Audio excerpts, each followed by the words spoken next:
numbers. Remember, there are multiple ways to win. Good luck, everyone. We'll see you back here on Saturday night. Live from Augusta, we're watching News 1226 at 11. And we are sharing some good news tonight as we highlight history being made at the University of South Carolina, Aiken. I want to say good evening. I'm Courtney Hicks. Welcome in. We will get to that story in just a few. Right now, the First Alert weather team is tracking the forecast that could impact the end of your week on into Mother's Day. But we're not going to blame your First Alert chief meteorologist, Riley Hale, who is here with all the details. I'm not going to blame you, even though you're the chief. Just the messenger here. That's Just the messenger. Looking pretty wet for the next couple of days. Not necessarily all-day rain chances. Tomorrow and Friday, that would most likely hold out to the weekend. The one thing we have to worry about between tomorrow and Friday is that there's going to be a window potentially for some stronger thunderstorms. So that's going to be later tomorrow evening through at least around 3 a.m. Friday. The reason is the Storm Prediction Center has us in a low risk for maybe seeing a few of these storms produce a hail and wind threat. So just want to make sure everyone is aware of that heading into tomorrow night. Stay weather aware as well. Here's your morning planner tomorrow. We do have a decent chance for some showers to start off early Thursday. So that's the thing. We're expecting rain early Thursday morning. It'll last up until about lunchtime, but there is going to be a dry window Thursday afternoon before that storm threat does arrive later into our Thursday night.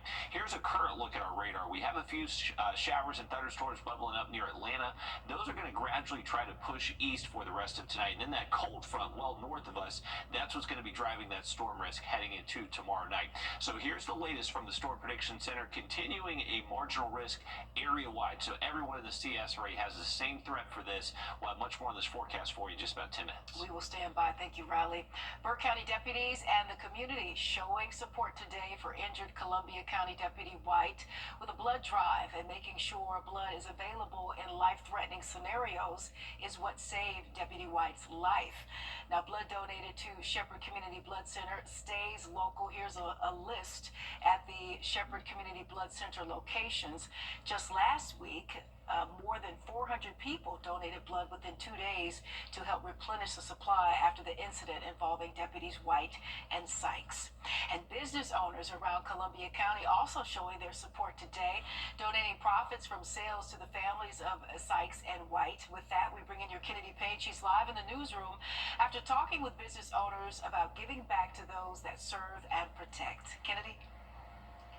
Yeah, well, they all say one thing, that it was an easy decision, and they're all thankful to see the community come together in support of both deputies. A heartbreaking loss in the Columbia County community, inspiring others to step up and give back. We have this one here, which is for Officer Sykes, and then we created these ones for Officer White. From donation days, we're giving back 20% of all the proceeds today to the families of Officer Sykes and Officer White. From 3 o'clock to 8 o'clock today, 10% of those sales will go directly to the two families of those officers. To small businesses, already raising nearly $3,000. We decided to just create the stickers. 100% profits are going to go to the families, and once everything is done this week, we're going to go ahead and send those checks over to them. Though nothing can make up for the loss of a loved one, Tanya Smelker says as a community, it's important to stand together. Just watching the outpouring of love, watching everybody kind of hold each other up has really truly shown like how strong Columbia County is. And with ties to law enforcement, my brother's a police officer up in Vermont. I've been in fire service and doing fire protection engineering for 16 years now, and so we've seen tragedies like that happen, but I've been down here 8 years and really have not seen anything to that magnitude, and so it was just really heart-wrenching. Stepping up was an easy decision. We've had a couple of people that worked for us who were families of Columbia County cops, plenty of customers who were cops, and their families coming here quite often. So, when we had the opportunity to give back to the community, we knew we wanted to. I have a lot of officers that come through here and eat their families on a regular basis.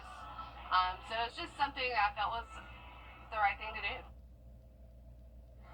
And Smoker says you can purchase items until Sunday, May 11th. You can find the link to the stickers on our website at wrdw.com. All right, we will definitely visit that website to check that link out and continue to support. Thanks so much for your report tonight, Kennedy. We appreciate you.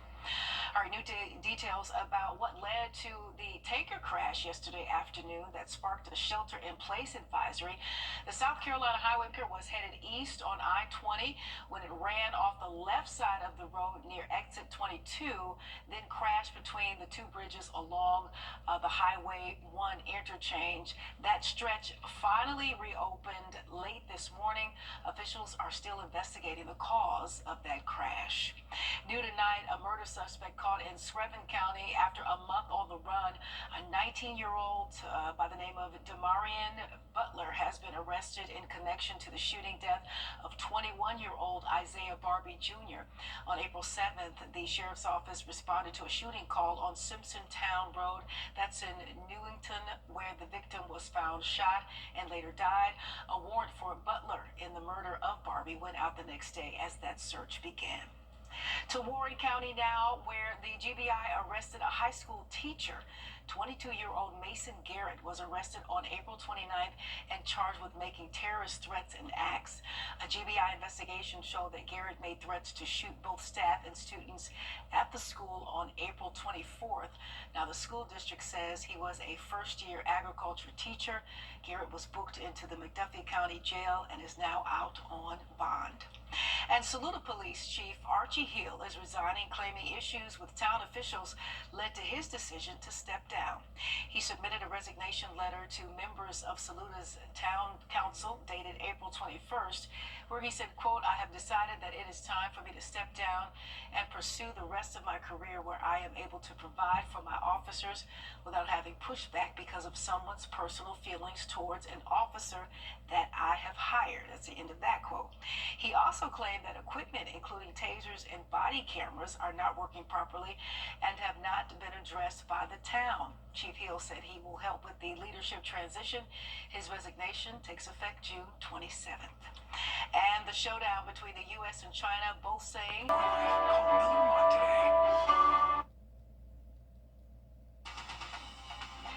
Live from Augusta, we're watching News 1226 this morning. A rainy end to the week is coming up. You want to make sure that you get that rain gear out. Your 10 Strong is going to have more on when we can expect the storms to roll in. And the VA Augusta is working to make sure they can take care of all kinds of patients in their times of need. We'll have more coming up in just a few minutes. But first, a bit of breaking news here this morning. The Cardinals have just voted. Black smoke coming out of the Sistine Chapel just a few moments ago. And this is the first vote. Yeah, no Pope has been elected just yet. All right, turning now to weather as we've got that radar behind you, Tim. What can we expect today? Well, some areas are still receiving some rainfall. It was really within the last hour and a half. It was kind of quiet, but then a little bit of some rain was just starting to develop here, most of it in the north. Columbia County continuing to show support for fallen Deputy Brandon Sykes and Deputy Gavin White, who was injured during the traffic stop along I-20. Businesses are continuing to help their families. Businesses in Columbia County donated profits yesterday. Employees say it was an easy call to make. They say that they're thankful to see the CSRA coming together during this time. One small business raised nearly $3,000. The owner of Charm and Char says that they decided to create stickers with the money spent on them going to the families. My brother's a police officer up in Vermont. I've been in fire service and doing fire protection engineering for 16 years now, and so we've seen tragedies like that happen, but I've been down here 8 years and really have not seen anything to that magnitude, and so it was just really heart-wrenching. She said she'll probably take orders for stickers until Sunday, and there are other ways you can help, as you can see right there. Pelican Snowballs donating proceeds to Deputy White's family. The Tent Shop is taking donated items from 8 to 4, and Taqueria El Rey is hosting a Spirit Day next Thursday from 8 a.m. to 10 p.m. A portion of the proceeds will go to both families. Deputy Sykes' family also says if you'd like to support them, you can donate to the Tunnels to Tower Foundation. We're continuing to follow Columbia County's decision to become a single county region, withdrawing from the Clarksdale Library region. Leaders say that it'll give the county more control over what people want while still getting state funding. But it does raise questions as to what will happen with some of the library programs like the Pine system. Pines. Still have Pines. Yes, all the services we have now. Every service we have in the library now. To the user of the library, nothing will change. The biggest change will be a new regional board that's going to govern over the library. The process is already in motion and has gotten approval by the state. It goes into effect January 1st of next year. We're continuing to learn more about the truck crash on Columbia Highway that shut down a part of I-20 for hours from Tuesday into Wednesday. As of 5:30 yesterday morning, that section of I-20 was open for drivers again, and as of about 11:30 yesterday morning, Columbia Highway had reopened. Officials say the truck was driving east on I-20 when it ran off the left side of the road near exit 22. They say it then crashed between the two bridges along the Columbia Highway interchange. The crash spilled a highly flammable hazardous material, and people around the area were asked to shelter in place afterwards. One person was taken to the hospital, still waiting to learn the extent of their injuries. South Carolina Highway Patrol is still investigating what caused that truck to veer off I-20. Augusta's second deadly crash this week has left a 58-year-old dead. Richmond County investigators say that Andrew Pregel was the fourth that died after an accident on Mike Paget Highway yesterday morning. Deputies say that he died at the scene around 7:45, and the driver of the second vehicle was taken to the hospital. In the first crash this week, an 8-year-old was killed in a crash on Peach Orchard Road and Tobacco Road. An elementary school teacher in Burke County has resigned during an investigation into his conduct. School officials say that James Jarvis, a paraprofessional, is accused of inappropriate discipline involving a student last month. They say that Jarvis admitted to grabbing a special needs fourth grader by their hood, forcing them against a wall. Officials say that he also admitted to grabbing a student's face and getting into a verbal altercation. Jarvis resigned the same day school leaders heard about these allegations. No word if he's facing any charges. Of course, we're going to continue to follow this story and keep you updated. And we have an update on a Warren County teacher on administrative leave. 22-year-old Mason Garrett was arrested April 29th after GBI agents say that he made verbal threats to students and staff. It comes after a school resource officer in Warren County asked the GBI to investigate a potential incident of terroristic threats and acts by a teacher. The investigation found that Garrett made remarks during class that included a specific threat towards his supervisor. School officials say that Garrett is on administrative leave for now, and they're fully cooperating with law enforcement. Garrett is charged with one felony count of terroristic threats and acts. GBI agents say if you have any information at all, go ahead and give the regional office in Thompson a call. The manhunt for a murder suspect in Screven County has come to an end after crossing county lines. 19-year-old Demarion Butler was arrested after a months-long search that started in Screven County and ended in Rincon, Georgia. He was arrested in connection to the killing of 21-year-old Isaiah Barbie. Over the weekend, authorities tried to arrest Butler, but he ran away, forcing officials in Rincon to warn neighbors. Back in early April, deputies found Barbie in the middle of the road, shot in the leg. We're on your side this morning with a safety alert about real ID scams that you need to be watching out for. Officials say scammers are looking to target people as the real ID requirements go into effect. They say if you see something online or you get a text about a problem with your real ID, don't believe it. If you're offered a link to fill out a form for a real ID, that's also fake. Officials say that a major red flag is a website pretending to be a government site using .com or .net instead of .gov. They say that if you think you gave your information to a scammer, stop all communication with them and report it to the FTC. And now that the real ID requirement is in effect, there are some people still updating their IDs. While Georgia's been reporting at 99.9% compliant, South Carolina is only about 63%. And those people are now rushing to DMVs across the state to get theirs. I didn't want to be in the crowd. I don't like crowds, so therefore I was trying to get it out the way. So everybody's here now. I tried to bypass that, but still ended up here. Now, if you still need to get your real ID, but you're going to be flying before you can get it, TSA says you will still be able to fly. You'll just have to go through extra steps at security at the airport. So, need to budget a little more time in your commute. Still ahead, as South Carolina grows, so does its energy needs. And lawmakers are working to make sure the lights stay on. We've got more coming up. But we do have a few thunderstorms just riding our northern counties. It's been Wilkes County, Lincoln, McCormick County, into the upstate of South Carolina to start the day off. May not finish the way as we move on into a warm-up. The chance for storms later on tonight come back. That's all next. As we head to break, giving you a live look right now at Grovetown and I-20 at 610. Water in your Thursday. There's next week where we'll get a little warmth coming back after a drop in the 70s, 81 to 85 into Wednesday, guys. 617. All right, thanks, Tim.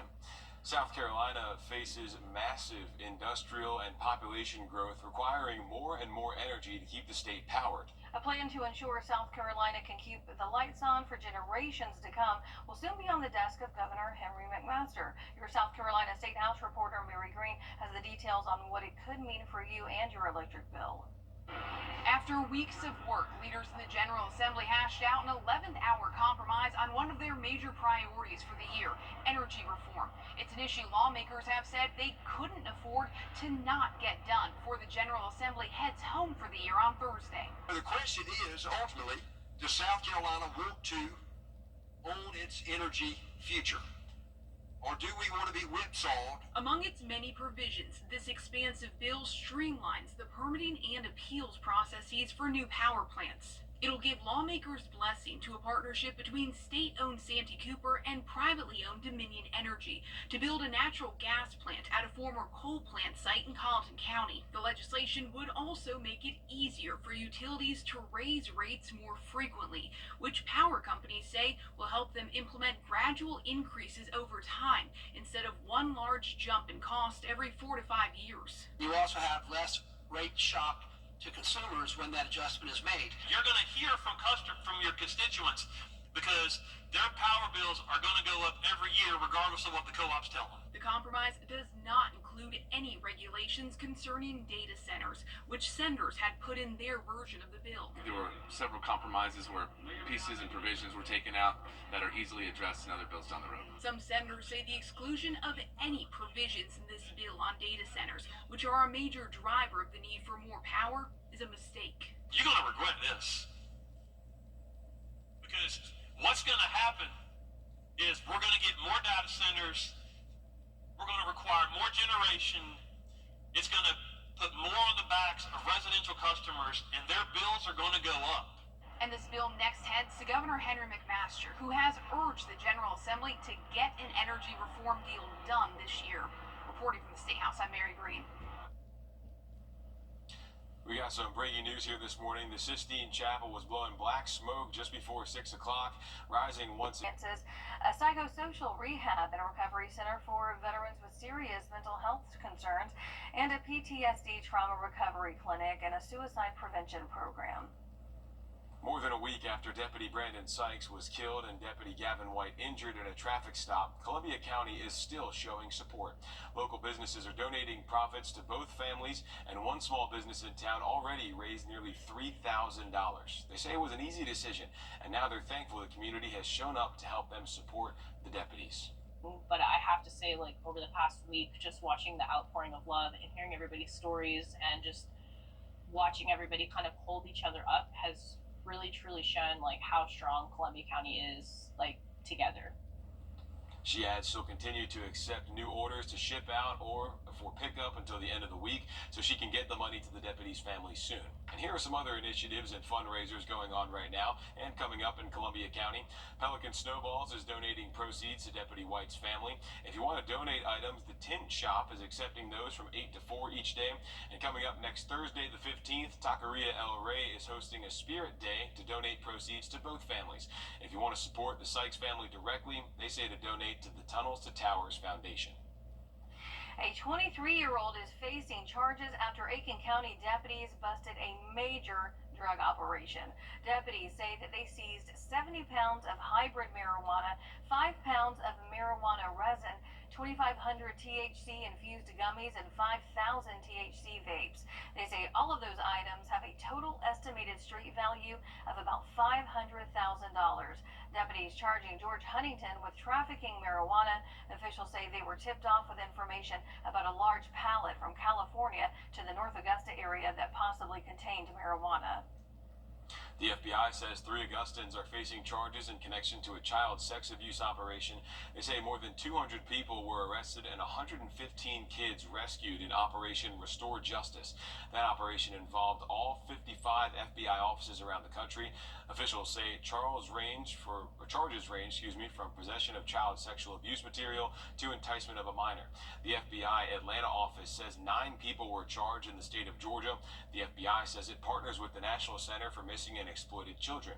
You can report tips too by calling the number on your screen right there. One person is dead in a single car crash in Bamberg County. South Carolina Highway Patrol says the crash happened on May 4th before 9 p.m.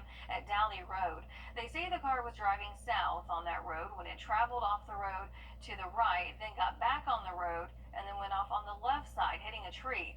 The driver was taken to the hospital where they later died. Bamberg officials say that an autopsy was performed on Tuesday, and we're working to learn more about the victim. In Orangeburg County, we're learning the name of a victim in another single-car crash. Officials say 62-year-old Wilbert Niels died from blunt force injuries to the head.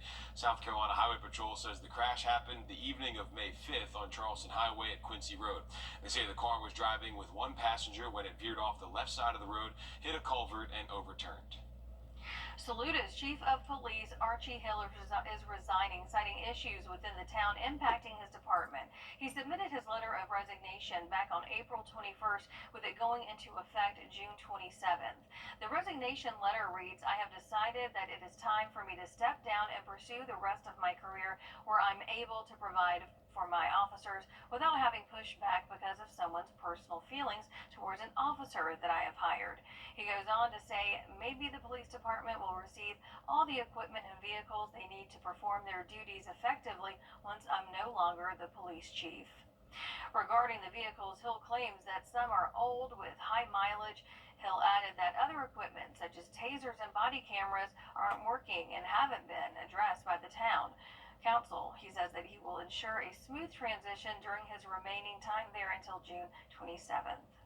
Well, summer's almost a month away now, which means a wave of people at swimming pools. We're on your side as we tell you ways to keep you and your family safe. The YMCA is hosting Safety Around Water Week, May 19th through the 22nd. During this time, free 1-hour water safety courses will be offered for kids at all branches. This is for ages 3 to 12, and registration is open right now. We've told you that when you choose to donate or shop at Goodwill, you're helping its mission. More than 86 cents of every dollar spent at Goodwill supports education opportunities and job training programs. And yesterday, more than 70 students graduated from Goodwill career programs, and they say they're ready for the next big thing. Here's Anna Halliburton has more. It was a really good feeling, knowing that I have another career under my belt, and you know that anything's possible as long as you're willing to achieve it. Sharon Thomas is expanding his knowledge in the medical field and is now a certified medical administrative assistant. I started out being a CNA, and then I eventually became a medication aide, and I just wanted to explore more into the medical field. Every donation that comes into a Goodwill store that is then sold helps support Goodwill career education programs, which is offered at no cost to students. I just want to thank everyone that supports Goodwill to allow us to be able to take this course. It was a great feeling to know that we have these opportunities in the community. I'm appreciative of the opportunity and would do it again, and I would advise anybody, if you need to enhance your skills, this is a great program to do so. Other grads included future phlebotomy techs, forklift operators, and business professionals. I feel extremely proud. I mean, they've done a lot of work. They've put in a lot of effort. A lot of these programs can be anywhere from 40 to 130 hours of their time that they've invested. The ceremony also recognized students who completed Goodwill's language learning programs. For Mariela Griffith, she says she's ready to take another course so she can be a medical assistant. Thank you to everybody, the director, the teachers, the vice president, the president, and you guys, because you guys give us the opportunity to learn more and grow. She encourages anyone to take a look at the programs Goodwill has to offer. Go ahead and go and next door, and you can have this. Goodwill Will encourages anyone interested in their career education programs to go ahead and sign up. And again, they are free thanks to the community support. We have information up on our website, wrdw.com. Still ahead, people are paying more for their baby's needs. We'll show you what the cause is and what people are doing about it coming up. Oh, we've been tracking some showers and thunderstorms across the two states this morning. A few sprinkles developing just south of the metro here, all the way into this weekend. That chance for rain is up. We'll have much more coming up next. Memorial Day savings.